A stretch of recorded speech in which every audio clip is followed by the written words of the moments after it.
everybody? It's Braden here with a 2022 WWE Money in the Bank prediction video. Now, Money in the Bank takes place tomorrow as I record this. I'm actually recording this right before Friday Night SmackDown starts, so there may be updates or another match put on the card while this video is uploading to YouTube. If that does happen, I'm going to try and maybe add in a clip about that. And there certainly is going to be stuff on SmackDown tonight that will have an impact at Money in the Bank. For example, there's still going to be a men added to the men's Money in the Bank match, which I personally believe will be Kevin Owens, but there's been no information about that, and we don't have any updates about Kevin Owens' health at the moment. So that is yet to be determined. However, I think whoever is put in that match will not change my prediction for who I think will win. Into my predictions, I also want to apologize that the quality still hasn't improved. I'm looking into it. When I record, the quality is completely fine, but then when it processes the YouTube, there's still an issue. So I'm still working out those bugs. But with that said, let's get into it, and I'm going to start my predictions off with one that really isn't that hard of a prediction, one that everybody agrees who's the winner, and that's Bianca Belair versus Carmella. And I think Bianca Belair is going to get the win. I am positive about her retaining it. Obviously, Carmella was the backup plan because the other woman were going into the Money in the Bank match, and they didn't want to take one of them out to challenge, which I guess makes sense considering Liv Morgan and Alexa Bliss, which I'll get to later, are probably going to become a tag team, and Asuka and Becky have a feud going on. So from that stance, I'm not mad about them picking Carmella. She's a very underrated wrestler. I think she'll do fine, and this match is happening because Rhea Ripley got injured, so hopes out to she's doing well. But obviously, they have a big plan for Bianca Belair versus Rhea Ripley, and they're obviously not going to take the title off Bianca. So Bianca will get a clean finish against Carmella. This match I'm predicting is another match that everybody will agree upon who the winner will be, and that is Ronda Rousey versus Natalya. And my prediction, like I'm pretty sure everybody else who's making predictions, is going to be Ronda Rousey. While this feud has been really good and really entertaining, and it's gotten so intense to the point that they're posting about each other on social media, it's been really good and something I'm intrigued by. But at the end of the day, while they're both very talented, it's obvious that WWE is not going to take the belt off Ronda. She's only had it for a few months, and while Natalya is very talented and gifted, she's obviously not seen that high upon by WWE. She's nowhere near as high viewed as Ronda Rousey is. So Ronda Rousey's going to get the win, and I'm sure they'll have a good 10-minute, 15-minute match. So it'll be entertaining, but obviously Ronda Rousey is going to win. Match I'm predicting, and the last kind of easy prediction to make, is the Usos versus the Street Profits. Now, if the Usos weren't in the bloodline and this big family ruling wasn't happening, I would be much more intrigued, and it would be harder for me to make a prediction, but that is not the case.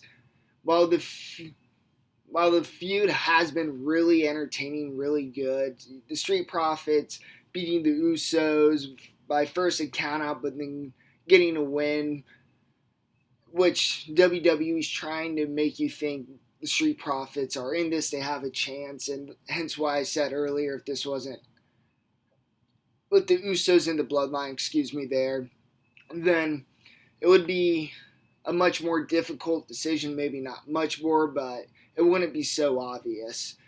And while this match will be really entertaining, WWE has at least tried to seed into your mind that the Street Profits will win. It's not going to happen. Roman Reigns faces Brock Lesnar at SummerSlam, and they're not going to take the belts from the Usos before that because they're obviously going to play a major part in that feud. That's once again happening now. What happens next for the Usos as a tag team, I have no idea.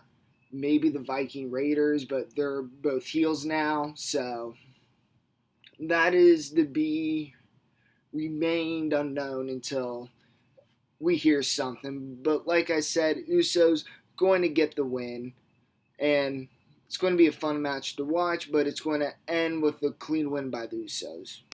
I'm predicting a match that isn't so easy to predict, and that is Bobby Lashley versus Theory for the United States title. Now, there are many ways that this can go, and we already know that there's going to be a John Cena versus Theory feud going on at SummerSlam, and it remains to be seen if that will be for the U.S. title. Now, on paper, it seems like Lashley should win and be the new United States title holder, but obviously, like I said, with John Cena coming, it would be huge for Theory to come in, beat Lashley, one of the top faces, and then beat John Cena. WWE wants to build Theory up. He's just 24. And if they want to go full in with Theory as one of the new big guys in WWE, they got to start doing that now. And imagine what it would do for him if he beat Lashley and Cena, and especially if he did it clean, which is probably a pipe dream, but that's to be remained seen. But regardless, I think Theory's going to win. I think he's going to win by shenanigans, so that way Bobby Lashley isn't hurting his character, and Theory holds the U.S. title, and he, even though it was cheating, he still beat Bobby Lashley, which would help his resume. And another reason I think Lashley's not going to win the title is while Lashley winning the United States title could lead to a lot of fun matches, I'm sure he would be given the open challenges. I just don't think WWE wants to do that with their top faces right now.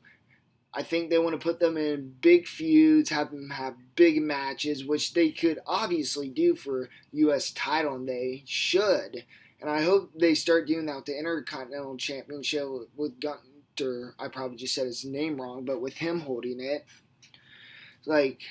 So Lashley winning the U.S. title would give us a lot of good matches, but I just don't think that's the way WWE's going. I think they want Theory to face John Cena at the SummerSlam and have him beat Cena to retain his U.S. title.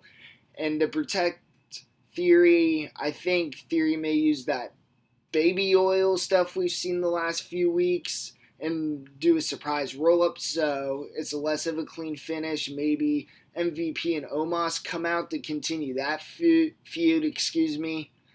and then the men's Money in the Bank match is probably going to be the last match at the night, so it's not like that would hurt Omos' schedule.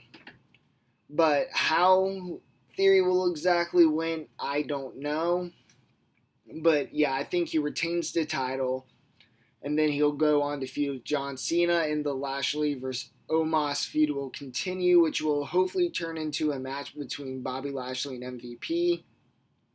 And one quick final thing I didn't say about Lashley, a reason for Lashley not winning the U.S. title is because I believe he might have a match within a few months against Roman Reigns and maybe even Brock Lesnar for the championship.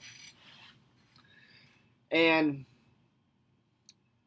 yeah, and they wouldn't want him doing that with the United States title. And plus, a month ago we got teased with Lashley holding up the WWE title. So I think there's bigger plans with Lashley up ahead. I hate to say better plans in the United States title, but I just think that's the case. But that being said, it'll still be a really good match. Lashley will still be in big feuds after he loses, like I said, still with Omos and MVP. And yeah, they're going to want to give Lashley big feuds, and also with the way he's going, he's the top babyface on Raw, especially with Cody Rhodes injured. So yeah, I believe he will be wrestling for the Undisputed Championship here soon. we go into our actual Money in the Bank matches themselves. And the first one I'll be talking about is the women's Money in the Bank match, which is Alexa Bliss versus Liv Morgan versus Raquel Rodriguez versus Lacey Evans versus Asuka versus Shotzi versus Becky Lynch. A very talented lineup going in, and there's a few good winners that you could argue. But first, I'm going to talk about the woman who I don't think is going to win it. And the first is Shotzi. While she did have a really great match with Ronda and beat Tamina to get into the match, WWE isn't going to put her in the title picture herself. Obviously, her match against Ronda Rousey was a title match, but that was the more build up Ronda Rousey as a fighter champion. And I mean, obviously, it helps Shotzi's reputation because she put up a really tough fight, but by how little TV time she gets compared to others, she's not going to win it. And the next, I think, who won't is Raquel Rodriguez. Obviously, she had a great match with Ronda Rousey for the championship, and in her other matches, she keeps winning, dominating, overpowering.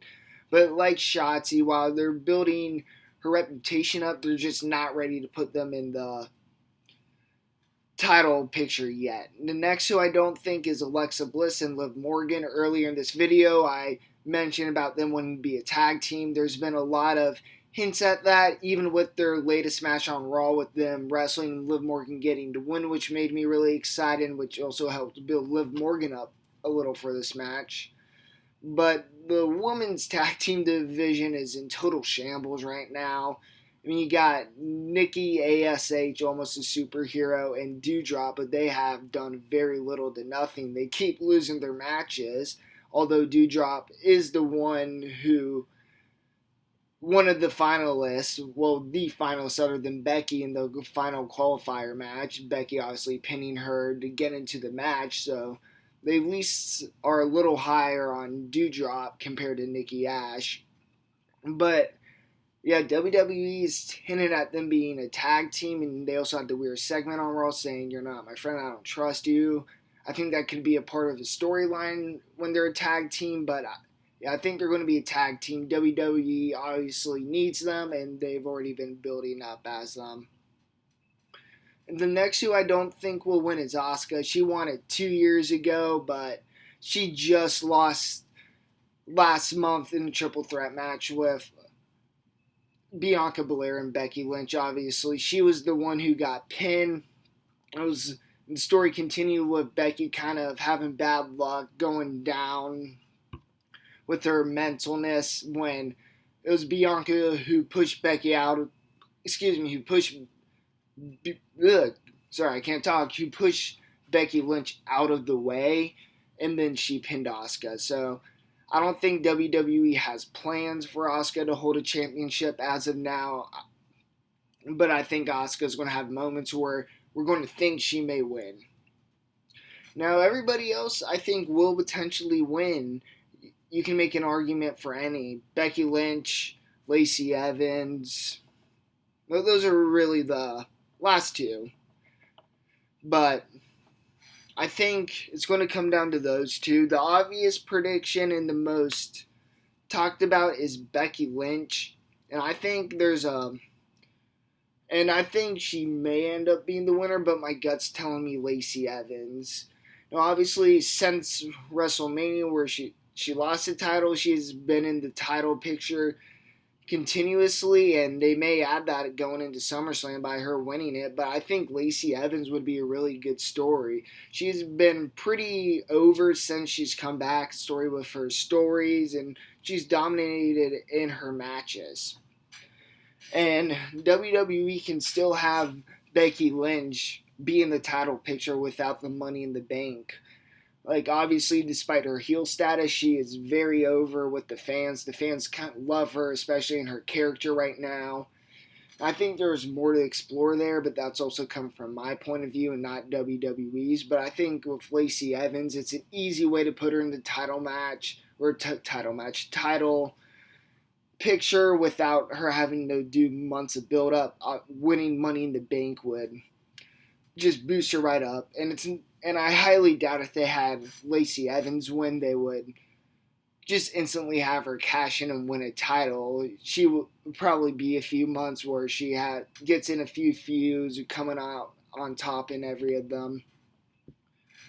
So yeah, I think Lacey Evans, I think that's a really intriguing story. I know it's a bold prediction, but I think they surprise us. Becky Lynch doesn't get the win, and her downfall character continues. Time to predict the main event, which is the men's Money in the Bank ladder match.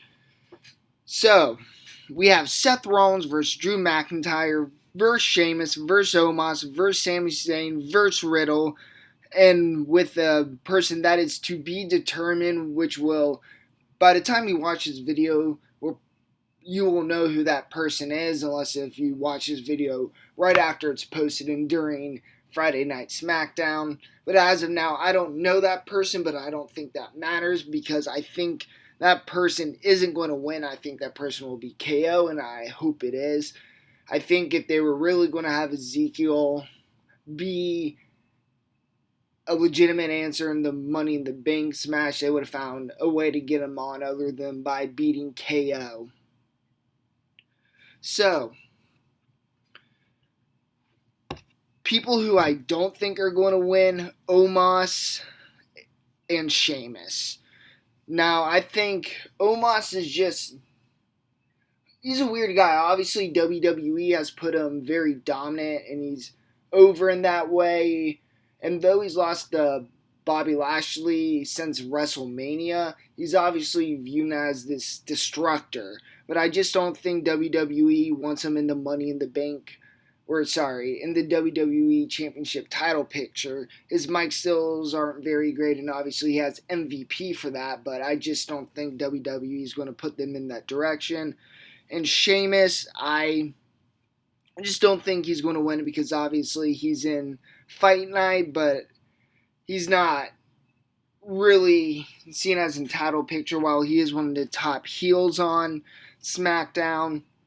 He has storylines going with the New Day still. He's got Rich Holland and Butch he's with, and I don't think while it would be potentially smart to have a trio of Fight Night versus the Bloodline, that could be intriguing. I don't think WWE is going to go along with that, and story-wise it makes sense for somebody like McIntyre, Riddle, and Seth Rollins to be in the match or in the title picture. Obviously, Drew McIntyre, he's already challenged Roman Reigns for the match of Clash of Titles, or I forget exactly what it's called.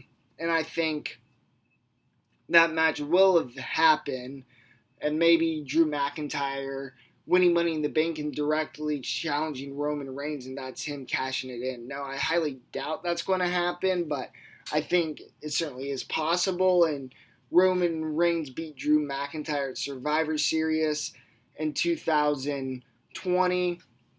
So Drew McIntyre obviously wants the revenge, and he had something going with Roman Reigns a few months ago when it was him, Orton, Riddle versus the Bloodline.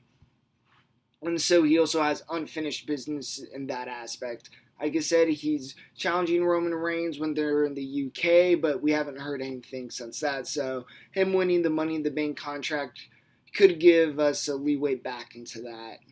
Now Riddle, obviously, there's still a story there. He challenged Roman Reigns a few weeks ago. He lost cleanly, got pinned, but he's still mad that they injured Orton, his best friend. And obviously, if Riddle lost, he couldn't come back to SmackDown. He can't challenge Roman Reigns again, but that him winning the briefcase would basically wipe that out the window. And that's a way for him to overcome the stipulation, which honestly, if that's the case, I don't know why WWE would have it in the first place, but doesn't matter. But who I think will win is Seth Rollins. Now, Brock Lesnar, Roman Reigns having a match at SummerSlam, that could be great. Plan to kind of pay montage to his 2015 WrestleMania cash-in, which is highly considered and one I agree with the best Money in the Bank cash-in. That could be really good. It could be a way for him to win the titles without him having to pin Roman Reigns. And Brock Lesnar, even if he loses, which he does losing to Roman Reigns, it wouldn't hurt his reputation because every time he's in the match, people are thinking he's going to dominate. And so that could be a great way for WWE to transfer the titles without Roman getting pinned. Also, Seth Rollins does have unfinished business with Roman. When they had their last match, Roman didn't beat Rollins. In fact, Rollins won via disqualification when Roman hit him in the back. So Rollins still has an unfinished feud with Roman, which we haven't gotten back to in months, obviously. But I don't think WWE has forgotten, as both are some of their top heels. Plus, there's many things they can do with this match. But like I said, I think Rollins wins. They give them the most title creativity, and also, as many people have talked about, this could set up a Cody Rhodes over Seth Rollins WrestleMania main event. Obviously, everybody wants to see that. The story in WWE is while Cody broke his pec on his own, Seth Rollins extended that by attacking him with the sledgehammer. So if Cody Rhodes does make the Royal Rumble, as fans are hoping for, he could win it, challenge Seth Rollins in that WrestleMania, their feud can come to a conclusion. So for many of the reasons, like I said, Rollins winning Money in the Bank gives WWE a lot of creative freedom. So that's who I think is going to win it. That being said, that is my prediction video. Like I said, if there's another match put on the card, I'll do my best to edit it in. But for now, 6 matches on the card, and 6 matches I'm really looking forward to, even the ones with the obvious answers. Thank you so much for watching. Do me a favor, like this video, comment if you have any thoughts, and subscribe. Can't wait for Money in the Bank.